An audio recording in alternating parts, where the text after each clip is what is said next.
शहर कायद के इलाके शाह लतीफ टाउन में अंदोहनाक वाकया पेश आया, जिसमें 20 लाख कर्ज वापस मांगने वाले शख्स को बेहमाना तरीके से कत्ल कर दिया गया। तफसीलात के मुताबिक शाह लतीफ टाउन में पुलिस ने घर में एक शख्स की तशद्दुज़दा लाश बरामद की। मकतूल को 20 लाख रुपए कर्ज वापस देने के लिए बुलाया गया था। पुलिस ने घर से खातून और बच्चे समेत 5 अफराद हिरासत में ले लिए।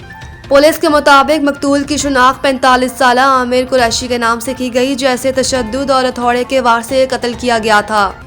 पुलिस का कहना है कि इब्तदाई तौर पर वाकया फायरिंग से पेश आने का बताया जा रहा है, ताहम मकतूल के जिस्म पर गोली का कोई निशान नहीं मिला। मकतूल शाह लतीफ टाउन के इलाके अलसी सेंटर का रिहायशी था और जिस घर से मकतूल की लाश मिली, इस शख्स से मकतूल का लेन देन तनाज़ा चल रहा था। पुलिस के मुताबिक मकतूल को 20 लाख रुपए की रकम देने के बहाने बुलाया गया था, जिसे तशद्दुद और हथौड़े के वार से कत्ल किया गया। इसकी लाश मुलजिम ने अपने दीगर 2 साथियों के हमरा घगर फाटक के करीब फेंकने की मंसूबाबंदी की हुई थी। मुलजिम ने मकतूल की कार को भी छापा मारकर अगवा का ड्रामा रचाया था, जबकि पुलिस शाम से मकतूल को सरगर्मी में तलाश कर रही है।